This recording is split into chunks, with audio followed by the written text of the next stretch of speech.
자, 오늘도 2030년 예정된 위기에 대한민국을 바꾼다라는 주제를 가지고 2030 타운홀 미팅을 진행해 보려고 하는데요. 오늘은 개혁신당 상임선대위원장 천하람 위원장님을 모셨습니다. 큰 박수로 맞이해 주세요. 안녕하십니까. 아유, 반갑습니다. 안녕하세요. 안녕하세요. 저희 카메라를 보고 자기소개 먼저 한번 부탁드립니다. 네, 안녕하세요. 저희 개혁신당의 이준석 대통령 후보 상임선대위원장 맡고 있는 천하람입니다. 잘 부탁드립니다. 기호 4번입니다.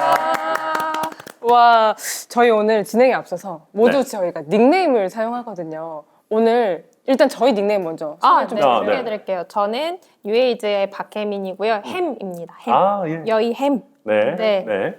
저는 이제 뉴닉의 킴이거든요. 네. 킴이라고 불러주시면 됩니다. 킴은 엄청 유니버셜한 느낌 아닙니까? 유니버셜하죠.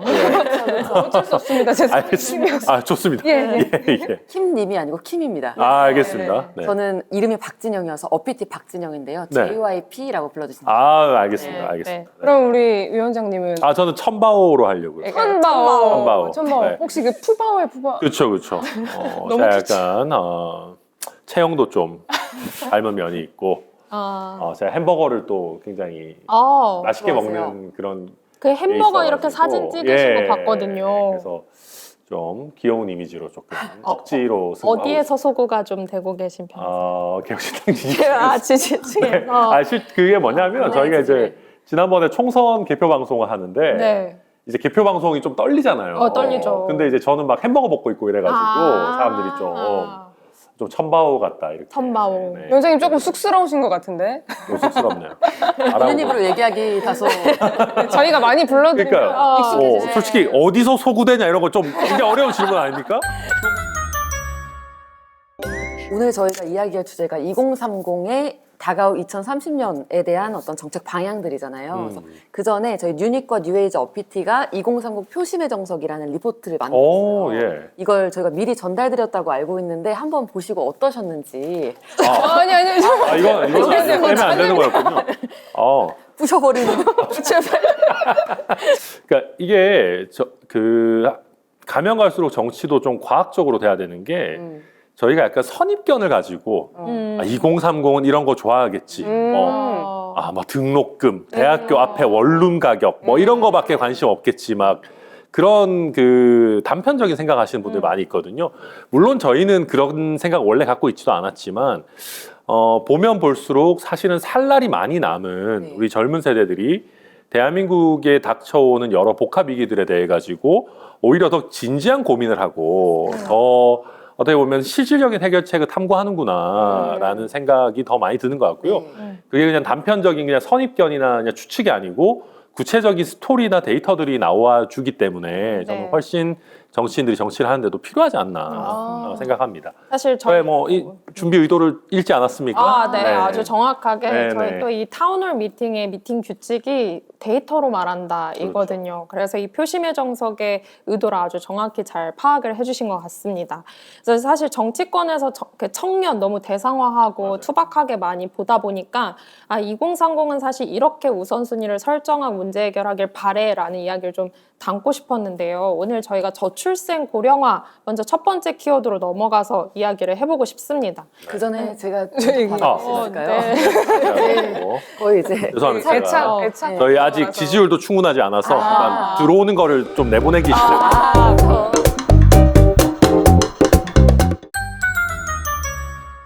그래서 저희 저출생 고령화 첫 번째 질문인데 사실 지금 우리나라는 인구절벽 상황이잖아요. 근데 사실 이전부터 정책들이 되게 아이를 많이 낳게 해주겠다, 더 청년들 살기 좋게 해주겠다 하는데 효능감이 별로 느껴지지 않는 것 같아요. 그래서 어떻게 좀 진단하시고 개혁신당은 미래 전략을 세우고 계신지 이야기해 주시면 좋을 것 같아요. 예, 이게 사실 좀 복합적인 문제이긴 한데요. 사실은 이게 지역 소멸이랑도 바로 연결이 되긴 돼요. 그렇죠. 그러니까 우리가 경쟁 강도가 높아지고 주거비 부담이 높아지게 되면은 사실 출산율이 떨어지거든요. 근데 우리나라에서는 경쟁 강도가 가장 높고 주거비 부담이 가장 높은 데가 어디입니까? 수도권이죠. 서울이죠. 네. 근데 이제 젊은 사람들 다 서울에 오게 되니까 서울의 출산율이 떨어지면 대한민국 출산율이 다 같이 떨어지게 되는 문제거든요. 그러니까 지역광역시 이제는 거점 국립도시들도 그러니까 좀 국민도시란다. 거점 광역시들도 사실은 예전만큼의 위치를 못 가지고 있기 때문에 사실 지역 소멸 이슈를 해결하는 게 결국은 저출산 문제에도 바로 직결된다라고 보고 있습니다. 그러니까 층위들이 있습니다. 예를 들면 난임 시술에 대해서 저희가 지원하는 거는 말 그대로 출산 의지는 있지만 출산 자체가 어려운 그쵸. 이제 가족들을 위한 직접 지원이 있을 것이고 네. 그 다음에 사실 환경을 어떻게 형성하느냐의 문제가 있을 텐데 크게 두 개의 카테고리가 사실 부동산하고 사교육비거든요. 네. 그래서 근데 저희가 사교육비 이슈에서 좀 재밌는 거는 지역 소멸하고 좀 연결해가지고 지역의 기숙학교를 좀 많이 만들자. 그러니까 저희 되게 중요한 공약 중에 하나예요. 근데 이제 그러니까 왜 그러냐면 정말 대한민국은 사교육 부담 너무 많고 남들 눈치를 너무 많이 보기 때문에 그렇죠. 우리 애를 이 정도의 사교육을 시켜야 되고 다른 애 못지않게 키워야 되고 막 이런 부담이 굉장히 커요. 네. 초등학생은 좀 그렇다 하더라도 중고등학교에 기숙학교 시스템을 좀 많이 만들어낼 수 있으면 사교육비 부담 훨씬 줄어들고 애를 낳으려는 부모들 입장에서도 내가 한 12살, 13살까지만 키우면 얘를 좀 그러니까 원하면 그러니까 뭐 이제 같이 살고 싶으면 사시면 되고요. 원하면 내가 사교육비 부담 없이 좋은 여건의 기숙학교에 보낼 수 있다라는 생각이 들면 그 양육에 대한 부담을 느끼는 기간 자체가 줄어들 수 있어요. 그러니까 그리고 우리가 실제로 많은 공공기관이나 기업들을 지역으로 억지로 이전하자. 그거 해도 기러기가 되는 이유가 솔직히 저도 부모 입장이지만 내려갔을 때 내 월급이 약간 깎이는 것까지는 참을 수 있어요. 삶의 질 좋아지고 직주 근접되고 막 지하철에 안 찌들어도 되니까 막 여름철에 저 같은 사람 땀은 막 땀 엄청나고. 근데 어쨌든 근데 내 아들이나 딸의 교육 환경이 떨어진다라고 하면 그거는 참을 수가 없거든요. 그래서 다 기러기가 되고 계속 서울로가 되는 그쵸. 근본 원인이어가지고 네. 지역에 굉장히 좋은 형태의 기숙학교들을 만들어서 이주를 좀 편한 마음으로 할 수 있다라고 하면은 출산율도 올라가고 지역 소멸도 굉장히 잡을 수 있을 것이다 보고 있고 그 다음에 주거 비용 같은 경우는 이거를 솔직히 뭐 우리가 100% 어떻게 다 해결할 수 있겠습니까만은 예를 들면 자녀를 낳은 부부들 같은 경우에는 원금 상환없이 이자 상환만 가지고 애 특히 초반에 돈 많이 들어갈 때 약간 부담을 좀 낮춰준다든지 라고 하는 주택 금융에 있어서 여러 기법들을 좀 적극적으로 써야 되지 않는가 저희 그런 거 생각 많이 하고 있습니다. 그 생애 주기로도 그런 그렇죠. 그 세제 혜택들을 어떻게 줄 것인지에 대해서 이야기를 네, 많이 네. 하셨더라고요. 맞습니다. 네. 네. 그래서 주거비 부담을 좀 줄여서 아이를 낳고도 좀 더 이제 잘 키울 수 있는 그렇죠. 부담을 좀 낮출 수 있는 방법들을 말씀을 해주셨는데 사실 저희가 표심의 정석에서 설문조사를 쭉 진행을 해보니까 이미 일을 하고 있고 아직 아이를 낳을 생각을 좀 미루고 있는 분들 맞아요. 그런 분들 입장에서는 일자리 문제도 결국 직결이 되더라고요. 일자리가 굉장히 좀 수직적이고 그리고 경직돼 있는 상황에서는 내가 아이를 낳고 커리어가 어떻게 될지도 모르는 상황에서는 이제 불확실성이 너무 커진다, 위험 부담이 커진다고 말씀을 하셔서 원하시는 방향이 일자리의 안정적 유연화였어요. 그렇게 되면은 좀 더 이제 좀 계획적으로 아이를 낳고 키울 수 있겠다라는 답변이었는데 이런 방향에 대해서는 어떻게 생각하세요? 당연히 공감하죠. 진짜 젊은 세대들 입장에서 특히 자녀를 가질까 말까 아니면 낳은 지 얼마 안 되는 입장에서는 회식 좀 줄어든 것만 해도 사실은 삶의 퀄리티 훨씬 좋아진 거 느끼거든요. 그리고 가면 갈수록 근로시간 이후에 젊은 세대들 억지로 붙잡아두는 문화라는 건 점점 줄어들 거라고 생각하고 정부도 그런 면에 있어가지고 너무 자영업자 표심 잡기 위해서 회식 늘려라라는 식으로 가기보다는 오히려 지금 자녀를 낳고 키우는 데 있어서 더 좋은 환경을 만드는 쪽으로 집중해야 된다라고 보고요. 그 다음에 뭐 아직까지 출산휴가, 육아휴직 잘 못 쓰시는 분들 계시기 때문에 현실에서 그런 거는 정말 때려잡아야 됩니다. 그러니까 우리가 아무리 기업하기 좋은 나라가 중요하다라고 하지만 그런 기본적인 거 안 지키는 거는 열심히 제대로 세게 때려잡으면서 불필요한 규제를 없애줘야 되는 거지 필수적인 역할을 안 하고 있는데 그걸 그냥 그 뭐 노동 규제 대충 뭐 근로감독관들 가지 마 이럴 수는 없는 것이어서 그런 부분 문화와 동시에 적절한 처리를 해야 되고 그런 다음에 사실은 아직 우리가 거기 과도기예요. 네.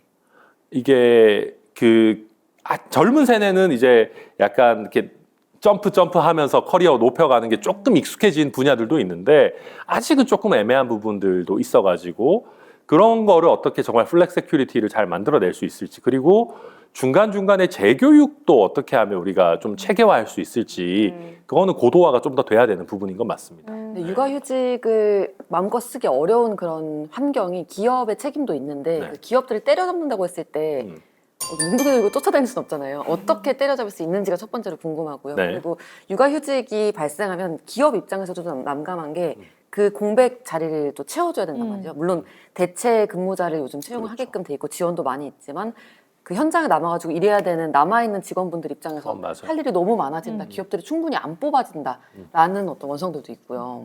이런 지점은 어떻게 생각하세요? 일단은 그 어떤 이유를 불문하고 지금 상황에서 육아휴직을 제대로 못 쓰게 억압하거나 이제 압력을 주는 행위에 대해 가지고는 적극적으로 근로감독을 할 필요는 있다고 생각합니다. 그러니까 그러고 나서 그 넥스트를 이제 예를 들면 뭐 대체 인력의 충분한 확보나 아니면 뭐 대체 인력을 충분히 확보하기 어렵다 그러면 남아 있는 여기서 또 사실 한 가지 나오게 되는데 포괄임금제가 이게 만악의 근원처럼 작동하기도 하거든요. 그러니까 남아있는 직원들이 사실 야근이나 근로강도가 높아지는데 여기에 대한 제대로 된 뭐 보상이 안 주어지는 원인 중에 상당 부분이 포괄임금제이기도 합니다.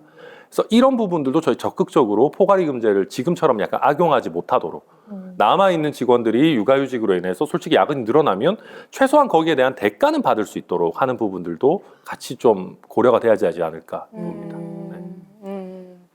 뭐 지금까지 얘기해 주신 것들이 이제 저출생 문제들에 많이 집중된 공약이나 뭐 앞으로의 정책 방향을 얘기를 해 주셨는데 네. 또 저출생 고령화가 맞붙어 있는 문제잖아요. 맞아요.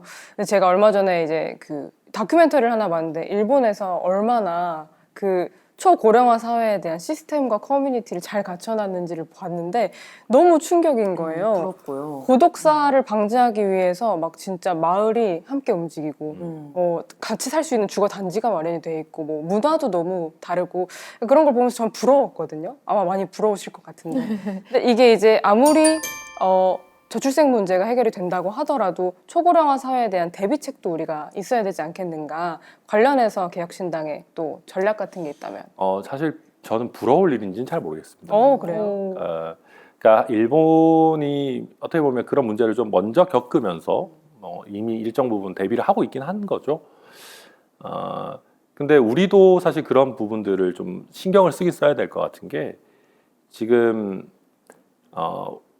대한민국에서 지금 부동산과 관련해서 여러 대책들이 나오지만 근본적인 개선이 안 되고 직주 근접이 달성되기 어려운 원인 중에 하나가 사실 나이 드시고도 내가 젊은 시절에 이룩한 서울 시내 안에 특히 강남 안에 부동산을 놓고 나가지 못하겠다라고 하는 게 되게 커요. 네. 사실 사회적인 선순환을 이루려면 그걸 파이낸싱을 해서 본인들 노후에 돈도 쓰시고 젊은 세대가 사실 직장과 가까운 곳에 들어와서 살 수 있게 하는 선순환이 오면 좋은 거죠. 근데 그러려면 저도 말씀하신 것처럼 일정 부분 타겟티드 커뮤니티를 만들 필요는 있다고 생각합니다. 그러니까 이미 굉장히 뭐 고가의 실버 커뮤니티들이 만들어지고는 있지만 근데 그게 모두가 다 그런 걸 누리기는 쉽지 않은 상황일 것이고 예컨대 뭐 저는 몇 군데 벌써 머릿속에 하면 좋은 지역들 떠오릅니다. 대학병원이 가까이 있으면서 부동산 가격이 그렇게까지 비싸지 않은 지역들이 수도권에도 상당히 있거든요. 그러면 그런 지역으로 예컨대 서울에 집을 지인 고령층이 나오겠다라고 할 때 저는 양도세 혜택 같은 걸 좀 많이 들여가지고 세부담 좀 줄이면서 팔고 나오셔서 좀 고령층이 지내기 좋은 단지 같은 곳으로 오시는 거 유도할 필요 저도 있다고 보고요. 그리고 그렇게 된다고 하면은 시장은 자연스럽게 발동할 겁니다. 그러니까 그리고 예컨대 이제 일본 같은 경우에 보면 그런 커뮤니티들이 굉장히 많이 생겨서 편의점도 편의점 차가 막 다니거든요. 그거를 국가에서 편의점 차를 지원해서 그렇게 된 게 아니라 시장이 형성되니까 자연스럽게 그런 산업들이 발달을 하는 것이고 아까 고독사 문제에 있어가지고 저는 물론 커뮤니티 역할도 있겠지만 단기적으로는 서울시가 하고 있는 것처럼 스마트워치 보급 이런 거는 그러니까 기술을 좀 그러니까 기술을 이용한 여러 어떤 기법들이 좀 나오긴 나와야 될 것 같다. 그리고 화상을 통한 이제 사회복지사와의 이제 면담이라든지 또 대화도 필요하시잖아요. 굉장히 고독하니까. 그렇죠.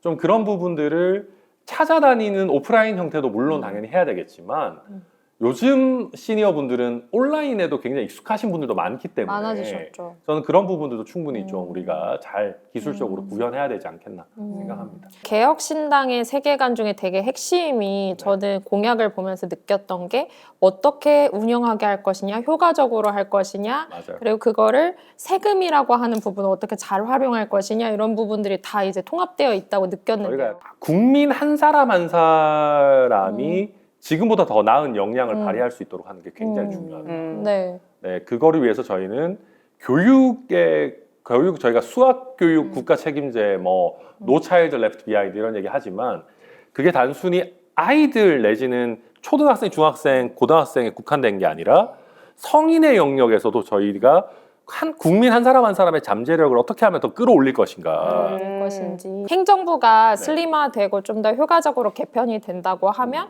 이러한 저출생 고령화나 특히 이제 노쇠 예방과 같은 이제 인구들을 어떻게 통합할 것인지에 대한 부분들은 또 어디에서 역할을 맡게 될까 이런 궁금증도 생기더라고요. 저희는 주로 복지부에서 해야 된다고. 보건복지부에서 당연히 통합 복지부에서 많이 하게 될 것 같고, 그러니까 이게 대한민국 정부 지금 보면은요,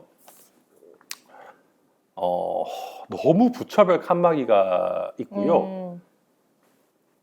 욕먹을 일은 칸막이를 세우고 돈 되는 일은 서로 하겠다고 난리예요. 뭐 저도 재밌는 거는 뭐 댐 관리 이런 거 있잖아요. 네. 댐 관리는 보통 잘해도 별로 사람들이 그냥 당연히 잘하는 것 같다. 네. 못하면 욕하는 네. 사고 나면 댐 관리 주무부서가 어디냐? 어디일 것 같아요? 국토교통부? 굉장히 어려워요. 국토교통부도 있고요. 네. 행안부도 있고요. 행안부도 그다음에 있고. 그 농업 용수 같은 거랑 네, 네, 관련이 네. 되다 보니까 농업용 댐은 또 한노이. 농림수산부, 농림수산부. 농수산부가 또 하고 네, 네. 또 지자체에서 관리하는 것도 되게 많아요. 음. 그래서 우리 옛날에 댐 사고 나면은 이거 네. 누구 책임이야 그러면 부처가 한 4-5개가 핑퐁을 쳐요. 그 저희 거 아닌데요. 뭐 막 그런 식으로 돼서 서로 핑퐁을 치고요. 반대로 AI의 주무부서가 어디냐? 다 서로 자기 거라고 할 거. 난리 나요, 진짜. 무슨 과기부, 과기부부터 중기부가 해야 된다. 무슨 소리냐? 우리 교육부도 굉장히 중요하다. 뭐 중기부도 우리 벤처 아니냐 이거. 그죠? 그러면 이게 나중에 돼서 어떻게 되냐면요. 국가 AI 위원회를 따로 만들어야 돼요. 대통령 소속 국가 AI 위원회. 이거 출생고령화위원회도 그래서 일 제대로 맞아요. 못했잖아요. 그러니까 이게 어느 부처 소관이에요라고 하면 뭐 무슨 복지부도 있고 여성가족부도 있고 뭐 여기도 행안부도 어쨌든 인구를 관리해야 되고 뭐 지역도 관련돼 있고. 네. 그러니까 이게 뭐냐면 우리가 부처를 물론 대한민국 정부도 발전하면서 세분화되고 전문화되었다는 건 맞는데 네. 이렇게 되다 보니까 국가 AI 위원회, 국가 바이오 위원회, 저출산 고령사회 위원회 거의 옥상호 구조로 계속해서 만들어가고 있어서 저는 이럴 바에는 차라리 부처를 조금 광역화하는 것이 오히려 낫지 않은가. 그리고 일은 똑같이 해요. 그 부처 네네. 안에 과가 있어요. 네네. 그래서 이제 약간 무의미하게 자꾸 부처를 쪼개고 결국은 부처를 쪼개면 뭘 하게 되냐면 규제를 만들거든요. 왜냐하면 자기들도 뭔가 해야 될 거 아니에요. 네. 그렇기 때문에 저희가 조금 더 광역화하는 형태로 갔으면 좋겠다. 약간 스타트업을 운영하는 입장에서 보면 의사결정 체계를 다시 재정렬하는 느낌처럼 느껴지네요. 그럼 저희가 이제 저출산 고령화에 대해서 한 줄 요약을 먼저 결론을 내주시고 네. 한번 적어주시면 또 그 다음 키워드로 넘어가 보려고 합니다. 네. 한 줄 요약해 주신다면 저출생 고령화에 대한 개혁신당의 미래 전략을 한 줄 요약 부탁드리겠습니다. 네. 최소한 사교육비 부담은 없도록 기숙학교 원추. 원추. 원추는 또 처음 나왔습니다. 네네. 좀 올드하죠? 사실 올드해요.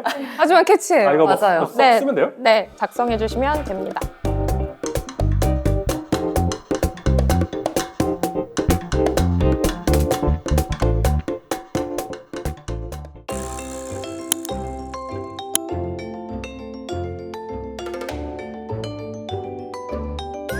네, 다음은 저희 일자리인데요. 그 쉬었음 청년이 75만 명을 넘었다고 해요. 그래서 이 일에 대해서 정말 또 어떻게 풀어나가고자 하시는지 또 개혁신당의 진단과 미래 전략이 궁금합니다. 저희가 약간 공정한 경쟁, 막 공부 많이 시키겠다 이런 얘기 많이 하잖아요. 또 저희 후보도 막 하버드 나왔고 막 이러니까 모든 걸 자꾸 공부시켜서 해결하려고 하냐 이런 생각 가지신 분들이 있어요. 근데 그게 뭐냐면 사람들의 기대치를 낮추자는 게 아니라 각자의 잠재력은 타겟팅해야 나오는 거거든요. 그러니까 솔직히 그냥 저희가 봤을 때는 인문계 내지는 그냥 공부하는 쪽에 사람들이 너무 많이 가고 있는 거는 맞아요. 저희가 사실은 중학교 레벨 정도에서부터 본인들이 타겟팅을 조금 더 많이 해서 사실은 AI나 로보틱스에 대비했을 때 또 보면 전문 엔지니어나 테크니션 같은 부분들이 미래 부가가치가 굉장히 높음에도 불구하고 그런 부분들이 대한민국 고도화되어 있지 않거든요. 그래서 우리가 각각이 교육 단계에서부터 타겟팅이 되도록 하는 게 되게 중요하다. 모두가 다 하버드 갈 필요는 없다. 잠재력에 대한 네. 타겟팅이 더 타겟팅이 중요하다. 되게 중요하다라고 저희 보고 있고요. 그렇게 한 다음에 지금 쉬어스 민구 이거 솔직히 히키코모리라고 말하는 그 중에 일부는 정말 네. 집에서도 안 나오시면 히키코모리가 되는 거죠. 이런 부분에 대해서는 저희가 이게 공약에 100%딱 들어가 있지는 않은데 사실 저는 폴리텍 대학의 역할을 훨씬 더 강조해야 된다. 기술. 이게 이제 어떤 의미에서는 묻지도 따지지도 않고 입학할 수 있는 기술 교육 학교가 있어야 돼요. 내가 그냥 지원만 하면 무조건 갈 수 있는 형태. 내가 스펙이 없어서 나 같은 사람 안 받아주면 어떡하지? 걱정하지 말고 기술 교육이라면 누구라도 트라이해서 교육을 받을 수 있다라고 하는 저는 그런 형태의 교육 시설이 의미가 있을 것이다. 왜냐하면 은둔형 외톨이 분들은 실패의 가능성이 조금이라도 있으시면 잘 안 하시려고 그래요.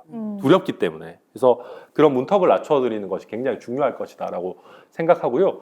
그 외에 일자리들도 솔직히 우리 여러 이야기들 할 수 있는데 인구 분산이랑도 다 솔직히 맞닿아 있어요. 네, 이거는 뭐 정말 복합적인 문제고 그 다음에 저희 개혁신당 스타일로 얘기하는 거는 어쩔 수 없다. 글로벌의 좋은 기업들 데리고 와야 되고 필요하면 세금 지원도 적극적으로 해줘야 되고 대한민국의 규제 기준국가제라는 걸 해가지고 쉽게 얘기하면 미국이나 일본이나 중국에서 할 수 있는 거를 대한민국에서 무조건 할 수 있게 해주겠다. 그렇잖아요. 그리고 요즘 우리 크립토도 네. 사실 처음에 코인 핫하고 할 때 대한민국이 뭐 빗썸 업비트부터 해가지고 거의 약간 메카처럼 됐었다가 지금 다 빠져나갔거든요. 다 일본, 원래 싱가포르 가다가 요새는 뭐 아부다비 가다가 일본으로 다 나가고 그러니까 그런 것뿐만 아니라 5만 가지 이제 산업들이 대한민국 규제 때문에 못 들어오거나 아니면 타 국가에 비해서 경쟁력이 떨어지는 부분 되게 많이 있어요. 저희 그런 면에 있어서 아시아 태평양 헤드쿼터라고 하는 것들이 지금 대한민국에 거의 없어요. 네. 네. 거의 없죠. 그거 하려면은 저희 솔직히 좀 제대로 규제 부분도 많이 열어주고 네. 세제 혜택도 주고 해야 된다. 전 듣다 보니까 어떻게 보면 개인의 잠재력이라는 게 되게 중요한 키워드라는 생각이 들어요. 그래서 든든 출발 자금 이런 정책도 맞아요. 사실상 거기에서 출발한 것이 아닌가라는 생각이 들기도 합니다. 그러니까 이것도 든든 출발 자금도 니들 막 그 엘리트만 챙기는 거 아니야? 그런 거에 있어가지고 오히려 저희는 뭔 소리냐? 대학생이면 든든 학자금 대출 되잖아요. 그리고 그거는 취업 후 상환하면 되지 않습니까? 근데 내가 고등학생이면은, 그러니까 내가 고등학교만 졸업했으면 든든 학자금 대출을 쓸 수가 없잖아요. 그럼 그런 분들은 역차별 당하는 거 아닙니까? 그럼 그분들이 예를 들면 나와서 사설 교육기관에서 뭘 더 배우고 드론 조종을 배우고 싶으실 수도 있는 거고 아니면 내가 뭔가 작은 사업을 하나 해보겠다. 친구들 몇 명 모아가지고 스타트업 해보겠다 할 수 있는데 그런 거를 왜 내가 고등학교만 나왔다는 이유로 못 해야 되냐. 그리고 이게 그냥 이재명 후보처럼 퍼주자고 하는 게 아니고 든든 학자금 대출 해보신 분은 아시겠지만 이게 국세청에서 관리하기 때문에 삥땅을 칠 수가 없어요. 삥땅 써도 되는 표현인가? 어쨌든 그럼요. 네. 유튜브니까 괜찮겠죠? 네, 그럼 이게 떼먹을 수가 없다. 네. 그래서 저희가 이런 부분들도 제가 늘 얘기하는 거지만 각 사회 분야의 일자리라는 것이 되게 타겟팅이 돼야 된다. 하겠죠. 네, 저희는 그 생각입니다. 근데요, 네. 그 지금 얘기해 주신 것처럼 뭐 좋은 기업들, 뭐 헤드쿼터 한국 들어오고 규제 네. 풀어서 이렇게 그럼 전교 1등들 빠져나갔어요. 나가죠. 그럼 이제 2등부터 막 한 399등 있잖아요. 네네네. 이들이 대부분 일하는 이 기업들이 일하기 좋은 기업이 되는 것도 또 중요한 문제잖아요. 굉장히 중요하죠. 이 부분에 대해서, 그러니까 기업 자체를, 이미 있는 기업 자체를 일하기 좋은 환경으로 만드는 방법에 대해서는 어떻게 생각하세요? 그거는 좀 죄송한 말씀이지만 구조개혁이 어느 정도 필요해요. 구조개요. 쪽에 무슨 말이냐면 지금 우리나라 기업들 중에 요즘 소위 존버라고 하죠. 존버를 해서 잘 되는 경우들도 있습니다. 대표적으로 조선업 같은 거. 그러니까 그거는 사이클이 업계 사이클이 있기 때문에 저임금으로 버티다가 존버해서 잘 되는 기업들도 있는데 사실 제가 아시아 퍼시픽 헤드쿼터 얘기를 하는 게 한국에 지금 올라온 인건비 상황 내지는 지금 우리나라가 만들어야 되는 부가가치를 생각했을 때 이 정도 인건비나 이 정도 부가가치 창출을 가지고 버티기 어려운 업종들이 상당히 있어요. 근데 그걸 우리가 어떻게든 그냥 살리고 하면서 약간 꾸역꾸역 가지고 온 면들이 있거든요. 우리가 소위 그 조초소라고 하는 기업들도 거기에 대표들이 악덕한 사람들도 있겠지만 더 좋은 그 근로 환경을 만들고 싶어도 부가가치 자체가 굉장히 제한되어 있는 데들이 있을 거 아니겠습니까? 그래서 그런 부분에 있어서 우리 사회 자체가 약간 좀비 기업들을 계속해서 약간 꾸역꾸역 끌고 가서 구조개혁을 미루고 있는 문제가 과연 맞냐. 한국은행도 요즘 이런 얘기들을 하는 거고요. 그 다음에 약간 더 나가면 지금 소위 말하는 대기업 정규직과 하청, 재하청, 막 3차 벤더 이런 데의 근로 격차가 솔직히 좀 너무 심한 수준이기 때문에 이런 부분은 단순히 사측이 나쁘다, 뭐 좋다의 문제라기보다는 노동조합들도 양극화된 문제들이 사실은 있긴 하거든요. 노동조합의 양극화. 그러니까 이 정말 대기업 정규직 노동조합과 이 그렇지 않은 비정규직 노조 사이의 양극화도 있어가지고 이런 부분들 우리가 사회적으로 어떻게 대타협을 해서 격차를 좀 줄일 것인가 그런 거를 좀 적극적으로 논의해야 된다. 요즘에는 2030 분들이 굉장히 일의 형태가 다양해졌잖아요. 그렇죠. 안전망 자체도 구조개혁이 필요하지 않나 당연히 하는 필요하죠. 생각이 들어요. 그래서 저는 포괄임금제 폐지도 말씀드리는 게 그런 대타협을 할 때 그것도 되게 중요한 내용들이 될 거예요. 그러니까 근로자도 양보해야 될, 그러니까 노동자도 양보해야 될 게 있겠지만 사용자 측에서도 내놔야 되는 부분들이 있는 거죠. 지금 약간 타협들이 필요한 부분들일 것이고 그리고 지금 그런 내용에서 저희가 계속해서 교육을 얘기하는 게 결국 앞으로 우리가 살면서 정말 많은 직장들을 다녀야 될 건데 그렇게 다니려면 결국은 중간중간에 괜찮은 재교육들도 있어야 될 것이고 내가 새로운 기술을 익히고 싶다라고 할 때 그 니즈가 충족이 돼야 될 건데 아직은 우리나라 사회가 그게 충분하다고는 할 수 없기 때문에 저희는 다른 데서는 돈을 최대한 많이 아끼자 하는 사람들이지만 교육에 있어서는 최대한 투자를 해야 된다. 뭔가 개혁신당의 이야기를 들어보면 계속 인적 자원의 효율성을 되게 극대화시키고 싶다라는 생산성의 그쵸. 극대화 느낌이 좀 이런 생각이 드네요. 네. 좋습니다. 그러면 저희 이제 일자리에 대해서도 한 줄 요약 한번 해보고 여기 적어주시면 감사하겠습니다. 각자 잘하는 일을 더 잘하게. 오, 아주 캐치하고 네. 아주 깔끔했어요. 될까요? 네, 실시간으로 나온 거잖아요. 카피라이터들 못지 않으시네. 네. 각자 잘하는 일, 각자 잘하기.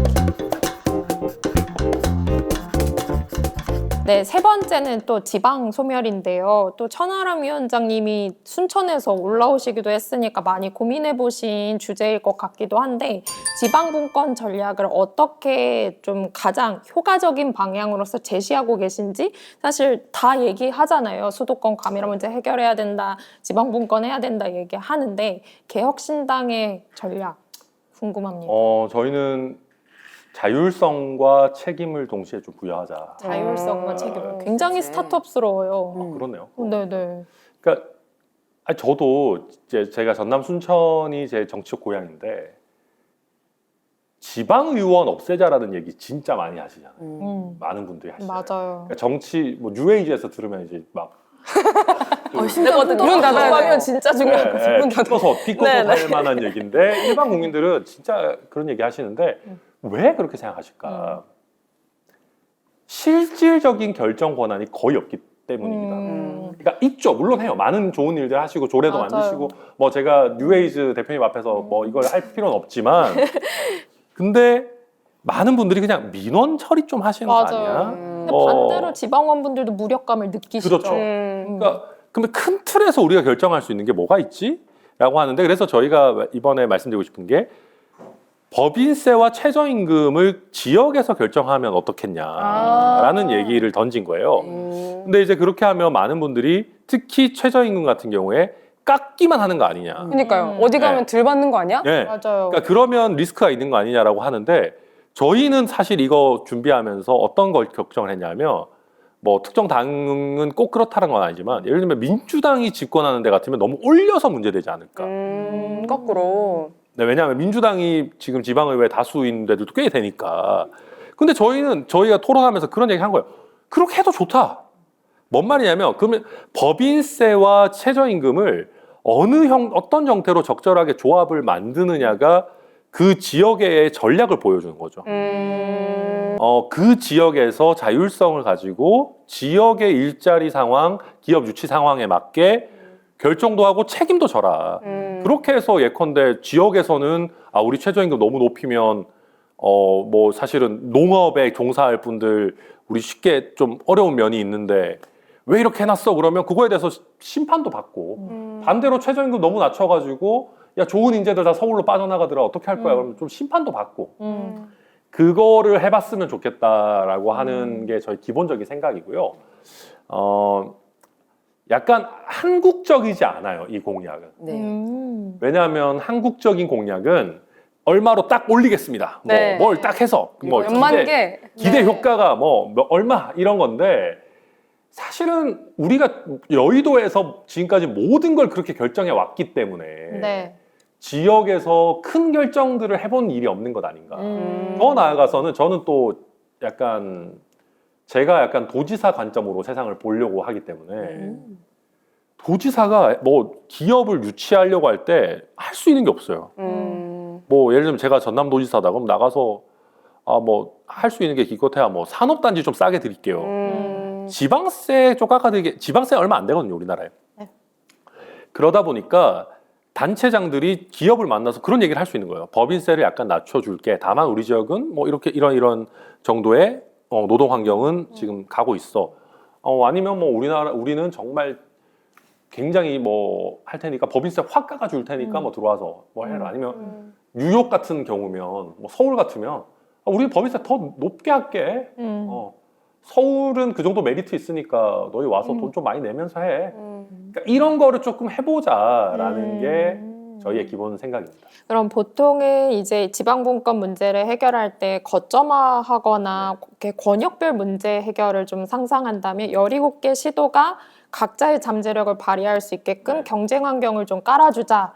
맞아요. 그리고 거기서 저희가 얘기는 대놓고 안 했지만 17개는 솔직히 좀 많아요. 그러니까 지금 대구 경북도 통합 논의가 있고 광주 전남도 네. 통합 논의가 있고 시도도 슬림. 네. 그러니까 그 좀 광역화를 조금 더 하는 게 저희는 맞다고 보긴 하는데 네. 이거를 저희가 니들 합쳐 이런 것도 약간 여의도 문법이거든요. 합칠지 말지도 뭐 지역에서 결정해야 되는 거기 때문에 다만 저희는 앞으로 그렇게 갈 거라고 봅니다. 근데 첨가고 너무 냅두는 건 아닐까요? 왜냐면 우리가 그렇게 해서 모두 해피해지면 좋은데 또 맞죠. 사실 팀 안에서도 그러니까 스타트업도 마찬가지예요. 리더 따라서 망하는 부서 생길 수 있거든요. 그래서 약간 다 같이 망할 수도 있는. 근데 저는 그러지는 않을 거라고 봅니다. 그리고 쉽게 얘기하면 저희는 이 공약을 내면서 약간 걱정했던 건 역설적으로 아무도 차별을 안 할 것 같아서. 눈치 게임만. 네. 아. 그러니까 이게 막 극적으로 움직여서 우리나라 시도지사들이 극적으로 움직이면 책임을 져야 되잖아요. 그렇죠. 그래서 저희는 이 공약을 내면서 우리가 생각하는 거랑 비판이랑 좀 안 맞는 게 우리는 안 움직일까 봐 걱정인데 오히려 이제 비판하시는 분들은 뭐 최저임금 너무 깎으면 어떡하냐. 근데 극단적으로 너무 조심성 없게 움직이거나 이런 거는 한국 정치 문화에서 그렇게까지 오히려 자연스럽지 않다. 하지 않을 것이다. 오히려 그거는 다음번 시도지사가 되려는 사람들이 공약을 낼 거예요 아마. 우리는 최저임금 어떻게 하고 법인세 어떻게 하겠다. 그렇죠. 근데 이렇게 저는 활발하게 지자체들이 경쟁하는 모습이 머릿속에 그려지긴 해요. 네. 그래서 여기가 내가 좀 더 이제 근로자 입장에서는 저기서 조금 더 단기적으로라도 거주하면서 돈을 많이 벌 수 그치, 있겠다라고 그치. 기대를 할 수도 있고 왔다 갔다 할 텐데 이건 머릿속에서의 생각이고 저희 2030 표심의 정석 그 응답하신 분들은 지역에 내가 가야 된다라고 하면은 일자리 질 그리고 뭐 임금 인상 이런 부분보다는 생활이 돼야 된다. 맞아요. 교육 인프라, 뭐 어떤 출퇴근 인프라 이런 것들이 문화적인 것들, 병원 이런 게 갖춰져야 된다고 말씀을 하시는데 여기에 대해서는 어떻게 생각하세요? 그래서 제가 아까 지역 행정의 광역화라는 게 저희가 지난 대선 때 이준석 후보가 그 부산의 복합 쇼핑몰, 부산이 아니라 광주의 복합 쇼핑몰을 네. 얘기해가지고 되게 핫했었는데 요즘 젊은 세대, 특히 수도권에서 나고자라는 세대는 광주만 가도 만족이 안 되는 게 많아요. 그러니까 이게 저도 많은 분들이 내 고향의 인구가 점점 줄어들고 군 단위 읍면 지역이 사라지고. 생기를 잃는다. 물론 안타까운 일인데 물론 거기서도 그 안에서의 나름대로 이 집접과 이런 것들을 해야 되는데 사실은 지역의 거점 도시라고 하는 거는 조금 더 커지고 약간 더 고도화될 필요는 있을 것 같아요. 그게 아니면 우리의 높아진 눈높이를 만족시킬 수가 없어요. 예, 부산도 사람들 떠나는 마당인데 그쵸. 그래서 점점 더 메가폴리스 형태로 되는 거는 막을 수 없는 흐름일 것이다. 그래야지 굉장히 좋은 생활 여건이나 집적 효과가 있을 것이고, 그러니까 휠의 스포크라고 하잖아요. 그러니까 우리가 이렇게 센터가 있고 이렇게 뻗어나가는 형태로 대한민국은 교통이 굉장히 좋은 나라이기 때문에 이미 더 나아질 거고, 그러면 센터에 있으면서 또 왔다 갔다 하면서 생활 인구들은 그래도 각 이제 지역으로 또 들어가기도 했다가 뭐 모이기도 했다가 하는 형태를 비수도권에서도 좀 많이 만들어내긴 해야 될 것 같다 생각합니다. 네. 자, 그래서 지방 소멸 가지고도 또 한바닥 쫙 얘기를 해봤는데요. 지방 소멸 관련된 우리 개혁신당의 미래 전략 한 줄 평 해주신다면요? 네. 자율성과 책임을 동시에. 아니 정보 너무 큐트하세요. 너무 물건 잘 푸실 것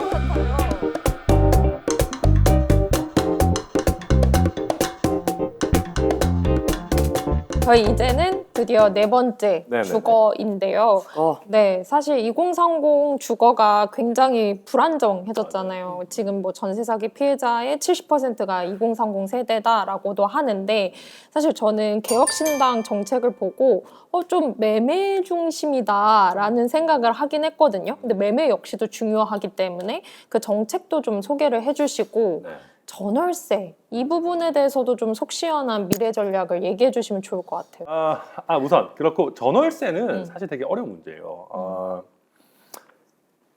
이게 저희가 사실 공약에 넣지 못한 게 저희는 전세가 있는 게 좋다고는 생각하는데 너무 리스크도 크고 지금 발전된 환경에 잘 안 맞는 제도이기도 해서 솔직히 결론을 내지는 못했어요. 근데 대한민국의 전세라는 제도가 없어지게 되면 월세가 폭증할 겁니다. 맞아요. 네. 지금 전세와 관련해서 여러 이슈가 되는 부분들, 세금 체납을 미리 알기 어렵고 막 이 전세 사기의 요소들을 등기부를 성실하게 봐도 체크하기 어려운 부분들은 저희가 시스템적으로 좀 보완을 해야 될 것이다. 그러면서 전세 제도를 어떻게든 좀 당분간은 고쳐 쓰는 형태로 가야 되지 않을까. 바로 버리지 말고요. 네, 바로 버리지 말고. 이거는 저희 내부에서도 약간 갑론을박이 어. 있기는 한데 네네. 대체적인 의견은 전세제도 그냥 버리면은 특히 수도권의 월세 폭등할 만한 지역에 사는 뭐 꼭 2030뿐만 아니라 모두가 굉장히 어려울 것이다. 요즘 한국 시장이 월세 위주로 재편될 거라는 거 알고 글로벌 부동산 막 거인들 막 이런 데들이 한국 시장에 들어오거든요. 이제 엄청 올라갈 거예요. 그래서 저희가 당분간은 좀 전세 사기를 막으려는 노력을 최대한 하면서 좀 고쳐서 쓰자. 저희는 그런 기본 생각을 좀 가지고 있고요. 그 외에 뭐 요즘 젊은 직장인들 월세나 이런 부분들 뭐 소득공제 혜택이라든지 뭐 여러 지원책들은 당연히 계속 가져가야 될 거고 좀 더 뭐 가능하다면 더 늘려야 될 것이고. 근데 사실 2030년에는 월세가 거의 70% 될 거다라는 KDI 연구를 보면 사실 시간이 많이 남아있진 않은 거예요. 그러니까. 근데 저는 억지로라도 전세를 조금 유지를 해야 될 것 같아요. 그게 사실은 월세를 억제하는 효과도 있지만 젊은 시기에 빨리 돈을 모아야겠다라는 동기부여도 주거든요. 전세자금 대출 갚으면서 그게 다 자기 자산이 되는 거니까 주거 사다리에서도 중요한 역할을 하는 거다 보니까 전세 사기 때문에 전세를 다 확 버려버리자 이거는 저는 좀 문제가 있지 않나. 안전망이 마련되어 있는 과도기가 필요하다. 필요하죠. 왜냐면 저희 청년 도약 계좌에 돈 최대한 납입할 수 있는 게 70만 원인데 거의 그게 월세로 다 빠져나가가지고 전 돈이 모이는 건가 밑 빠진 독에 물 붓기 이런 느낌이 들기도 하더라고요. 그러니까 이게 이제 사적 금융이잖아요, 전세가. 네. 그렇죠. 전세가 사적 금융이긴 한데 지금 보증보험 제도를 사실은 조금 더 적극적으로 운영할 필요가 있긴 하다. 그 리스크를 지금 다 임차인 쪽에서 지게 되는 문제이기 때문에 이 리스크를 어디에다가 조금 더 줄 것인가. 저는 허그가 나름 잘 되고 있기 때문에 이쪽에 더 적극적으로 무게를 지우는 게 오히려 저는 필요하지 않나 생각합니다. 그리고 또 저희 2030 표심의 정석 보면 비혼, 뭐 비정형 가구가 맞아요. 굉장히 많아지고 있어요. 예전에 얘기했던 3, 4인 정상 가구가 아닌 다양한 가구 형태가 나오고 있는데 사실 정책들은 거기에 꼭 맞지가 않는 상태인 맞아요. 단 말이죠. 이런 변화에 대해서는 어떻게 좀 대응을 하려고 하시는지. 저희가 사실 조금 기혼 가구 내지는 특히 자녀가 있는 가구에 혜택이 집중된다라는 비판들을 받습니다. 개혁신당이. 근데 저희도 최근에 약간 동병상련을 좀 느낀 게 배우자 토론회를 하자고 그러더라고요. 여기도 나왔던 것 같은데 우리 김용태 왔다 PD님. 가셨어요. 우리 포용. 네, 자기도 배우자 없는 거 아니야? 생각해보니까. 근데 아무튼 결혼 못 하셨다고 네, 얘기하셨어요. 거기도 애 낳을 때도 아니다 네, 이러시면서. 그랬는데 자꾸 배우자 토론회 하자 그래가지고 뭔 소리야 막 그랬는데 저희 이준석 후보도 1인 가구 아니겠습니까? 아, 그러시네요. 네네네. 생각해보니까. 예, 그렇기 때문에 저희가 이번 기회에 다시 한번 1인 가구에 대해서 생각을 해보게 됐고 저는 물론 1인 가구라고 해가지고 특별한 혜택을 줘야 되느냐에 대해서는 잘 모르겠습니다. 솔직히 얘기하면. 네. 왜냐하면 이게 어쨌든 우리가 그 혼인 외 출산율이 아직 안 올라오고 있는 상황 속에서 결혼보다 비혼을 국가적으로 장려하기에는 쉽지 않지 않냐. 그냥 기혼 가구에 비해서 뭐 특별한 불이익을 줄 수도 없지만 특별한 혜택을 줄 수 있냐라는 거는 저희는 솔직히 좀 애매하다라고 보고 있고요. 다만 예컨대 뭐 병원을 가는 문제랄지 그 뭐 보호자라고 하죠. 그런 분들이 잘 확보 안 되는 부분들이 있습니다. 이거는 젊은 세대보다도 사실은 고령층 1인 가구에서 굉장히 대표적으로 나오는 문제들인데 그래서 요즘 그 정책 중에 적극적으로 고려되는 게 미리 보호자로 지정할 수 있도록 네. 그러니까 가족이 아니더라도 내가 예를 들면 옆집에 나와 친하게 지낸 친구나 뭐 아니면 뭐 혼인 신고는 아니지만 함께 사는 동거인이나 룸메이트나 좀 미리 이렇게 제도적으로 좀 해두자라는 논의들은 굉장히 활발해서 저희도 그런 부분은 뭐 국가가 돈을 써야 되는 것도 아니고 정책적으로 해결할 수 있다 그러면 안 할 이유가 있나 뭐 생각하고 있습니다. 주거도 얘기를 잘 해봐서 이제 주거에 대한 개혁신당의 정책 방향 한 줄로 다시 결론 내주신다면요. 주거 사다리에서 내려가시지 않도록. 오. 네.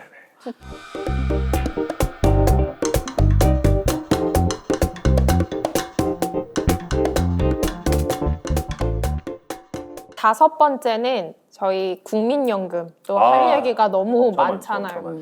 이 인구 구조가 바뀌면서 이 국민연금이 세대 간정이 이슈가 되기도 했는데 저희 막 인스타그램에 정책 올리면 어떤 댓글로는 국민연금으로 다 걸러라 뭐 이렇게 써 있기도 하더라고요. 그만큼 세대의 관심도 많은데 네. 또 개혁신당의 전략 안 들어볼 수가 없는 것 같습니다. 제가 실제로 지난번에 그 국민의힘과 더불어민주당이 모수 조정을 해서 이제 더 내고 더 받자라고 할 때 국회에서 반대 토론을 했었어요.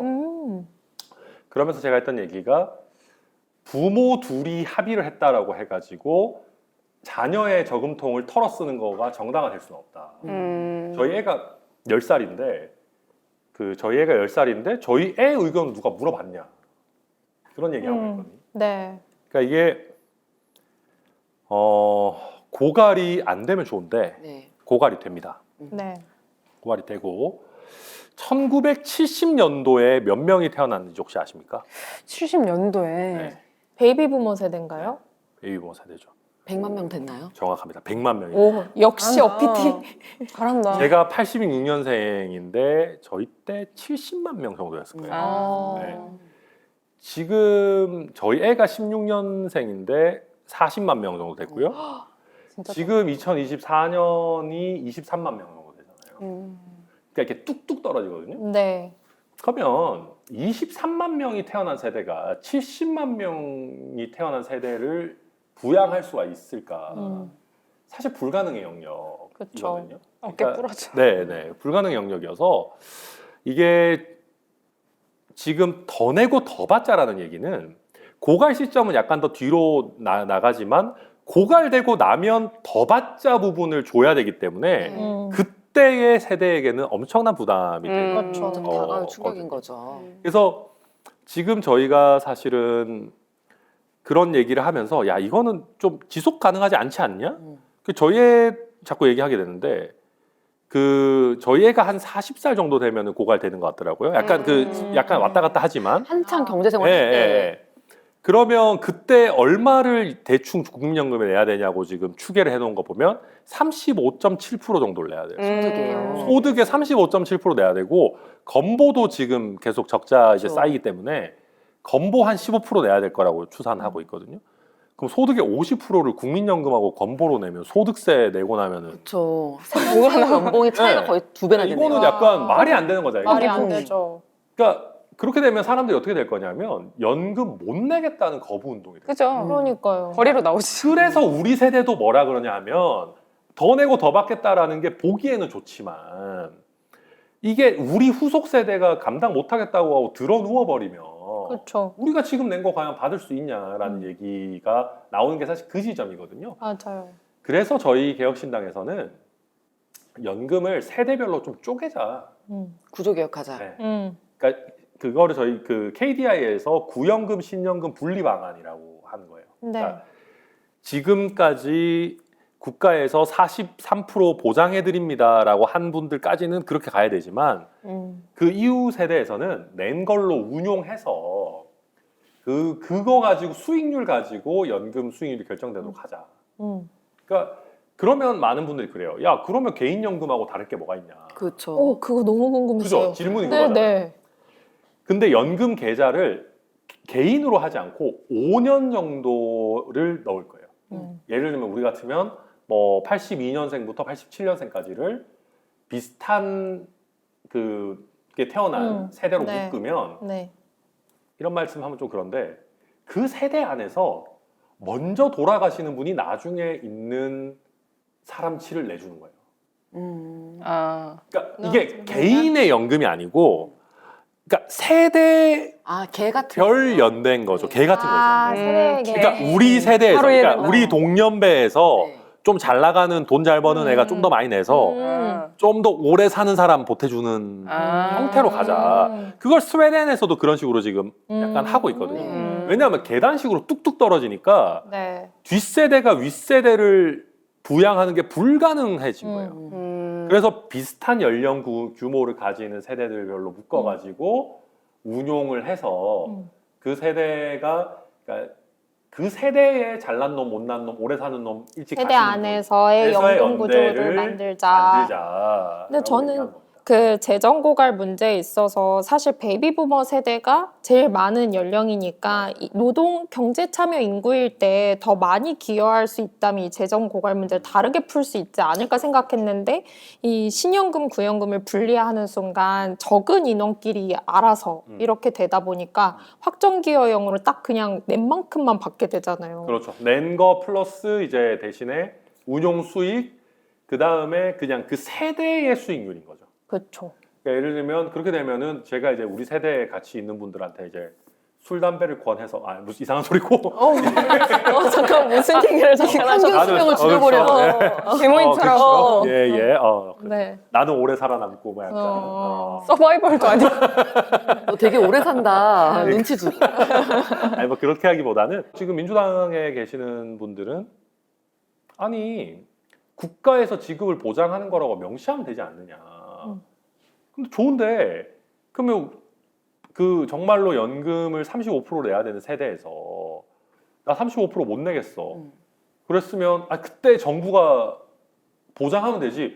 그때 정부에 세금 내는 것도 걔들이에요. 그니까요. 네, 그렇게 되면 걔들이 세금 못 내겠다고 할 판이에요. 그러니까 그래서 폭탄은 어떻게든 터질 수밖에 없기 때문에 결국은 좀 지속 가능한 구조로 가지고 가야 되지 않을까.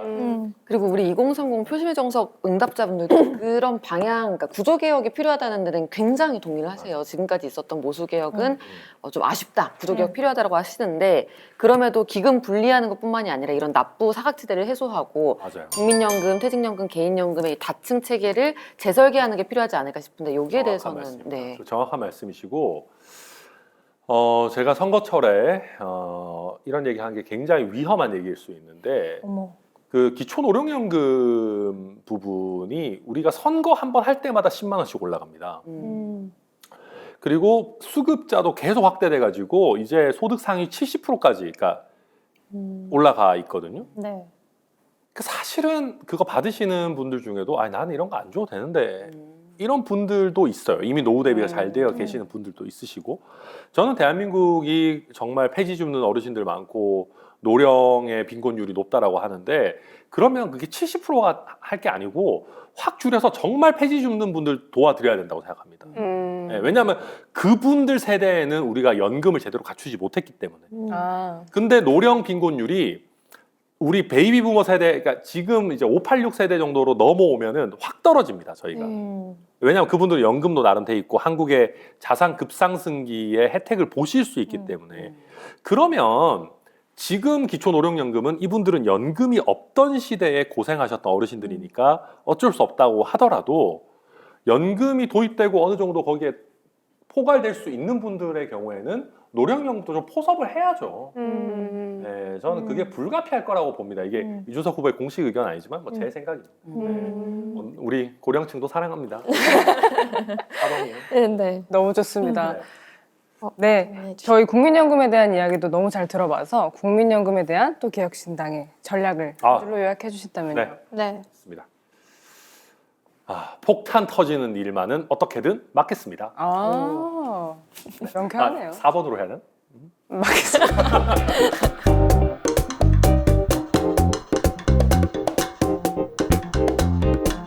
마지막엔 기후위기인데 사실 미래 세대에게 부담을 주는 게 국민연금뿐만 아니라 이 기후위기잖아요. 근데 이제 뉴에이즈가 최근에 그 플래닛이랑 우리들의 미래라고 하는 이제 그 데이터 기반의 그 기후 단체들과 절대 평가를 해봤거든요. 상대 평가 말고.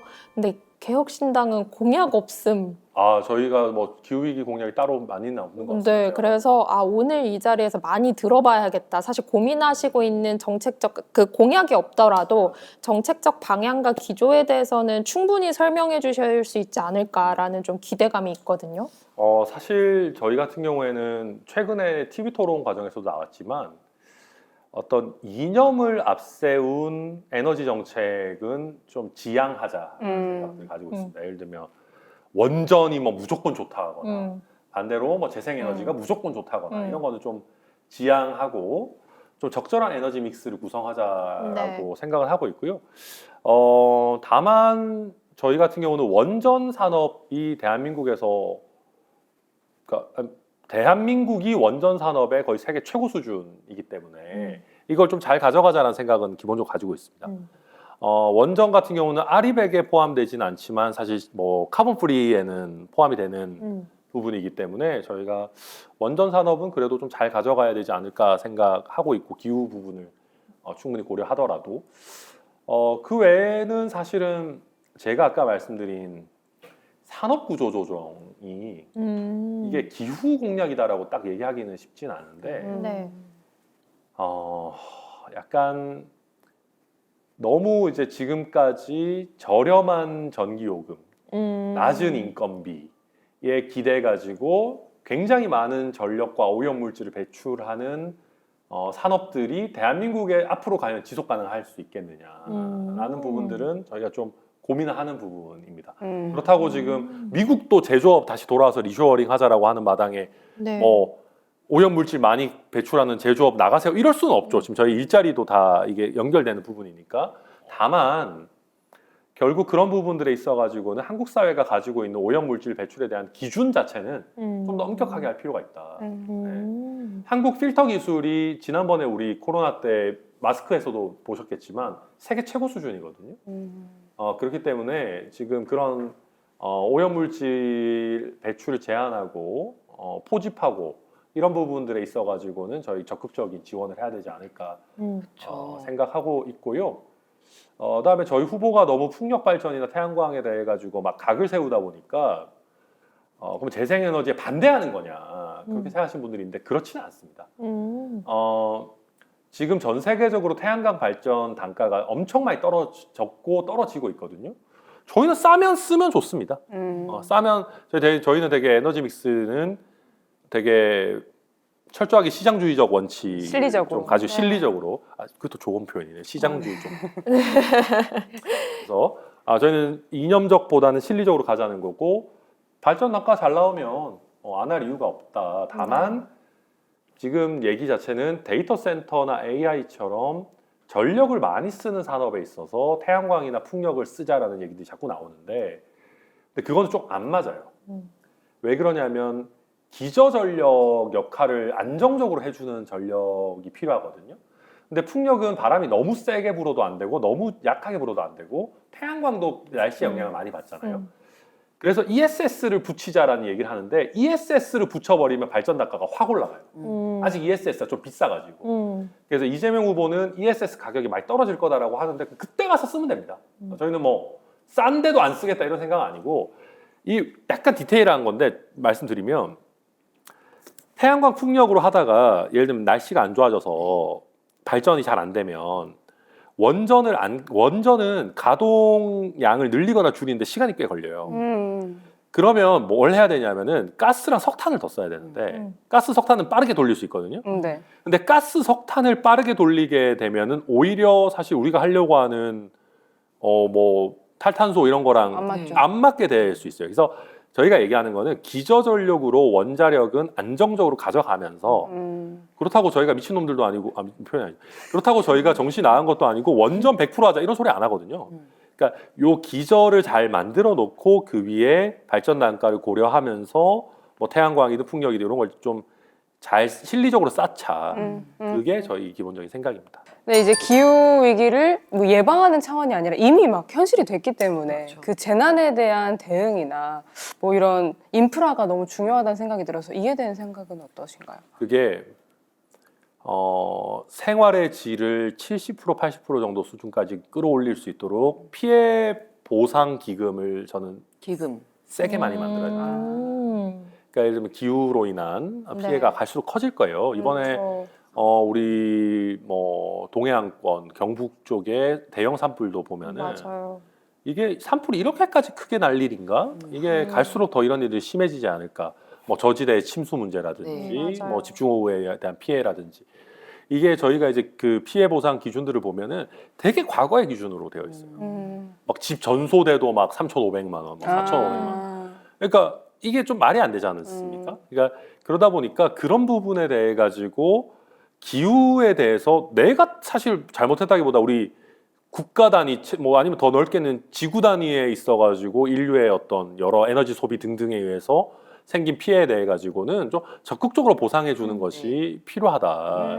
그래서 안 그러면은 저는 결국은 우리나라는 아직 그 정도로 심하진 않지만 취약계층일수록 기후의 변화에 취약한 지역에 더 살게 되고 그렇죠. 그게 계속 악순환을 만드는 게 지금 글로벌 현상이기 때문에 우리나라만이라도 그런 점에 있어서 최소한 피해 보상 예상이라도 충분히 해놔서 그분들이 예를 들면 서민층에서 극빈층으로 떨어지는 것이 기후 때문에 촉발되진 않도록 약간 안전망 같은 거 저희 적극적으로 구축해야 된다고 생각합니다. 방금 말씀도 되게 중요한 얘기 같은데 이제 마지막 저희 주제잖아요. 네네네. 마지막 주제 기후 위기에 대한 개혁신당의 미래 전략 또 한 줄 평을 해주신다면요. 네, 네. 기후 위기 대응도 실리적으로 4번으로 할까요? 박수도 이렇게 치는 건가요? 박수 이렇게 요렇게요? 소리가 잘 안 나.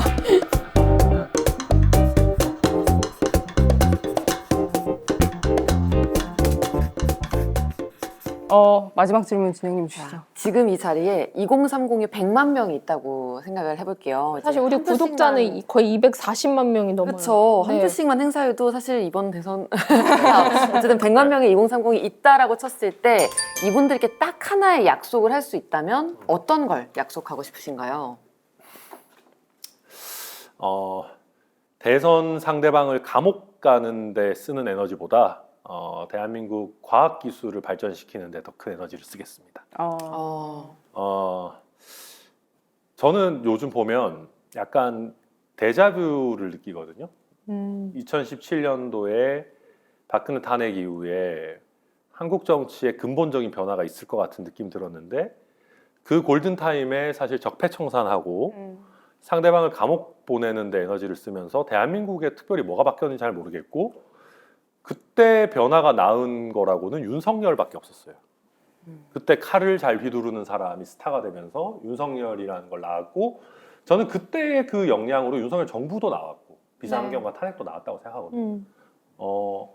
근데 그래서 저도 제가 원래 변호사지만은 이번에는 법조인 출신 대통령보다는 이공계 출신을 좀 뽑아왔으면 어떨까. 왜냐하면 이공계 출신은 똑같은 과학기술 관련한 얘기를 들어도 밑에 사람이 써준 거 보고 읽는 거랑 자기가 그래도 거기에 대한 기본적인 이해를 갖고 있는 거랑 좀 다르거든요. 그래서 지금 대한민국이 오늘 쭉 여러 가지 얘기들 했지만 일자리나 주거나 산업이나 이런 것들 다 위기인데 결국 그걸 돌파하려면 뭔가 새로운 성장 동력이 있어야 되고 네. 그게 결국은 과학기술일 것인데 그런 거를 할 수 있는 인물이 대한민국의 좀 리더가 돼서 싸우기보다는 좀 방향을 갖고 토론하고 대화했으면 좋겠다라는 생각이 들고요. 또 한 가지는 아마 우리 2030뿐만 아니라 대한민국 국민들이 일 시켜 먹기가 젊은 대통령도 더 나을 겁니다. 제가 자꾸 말하다 보니까 좀 길어지지만 원래 말이 많아요. 제가 최근에 이준석 후보가 부산 자갈치 시장 갔을 때 네. 그런 장면이 있었거든요. 어르신들이 부르더니 술 한잔 하고 가 그러셔가지고 저 그 짤방 봤어요. 보였어요? 네. 그래서 이제 막 처음에는 후보여서 술도 잘 안 먹거든요. 네. 뭐 이러니까 안 먹으면 안 찍어준다 이러니까 이제 그러면 안 되죠 하면서 이제 술을 먹고 그러잖아요. 저는 그거 이제 유튜브 라이브로 보면서 아무리 그래도 대통령 후보인데 나이 어리다고 너무 무시하는 거 아니신가, 되고 너무 막대하시는 거 아닌가 생각도 잠깐 했다가 요즘 어떤 생각이 들었냐면 제가 그거 보고 바로 막대할 대통령이 필요하다. 관점을 바꿔서. 예. 지금 우리나라가 대통령을 무슨 왕처럼 막 섬기고 이러다 보니까 자기도 돌아버려가지고 비상계엄 같은 거를 하는 거잖아요. 자기도 자기가 왕인 줄 알고.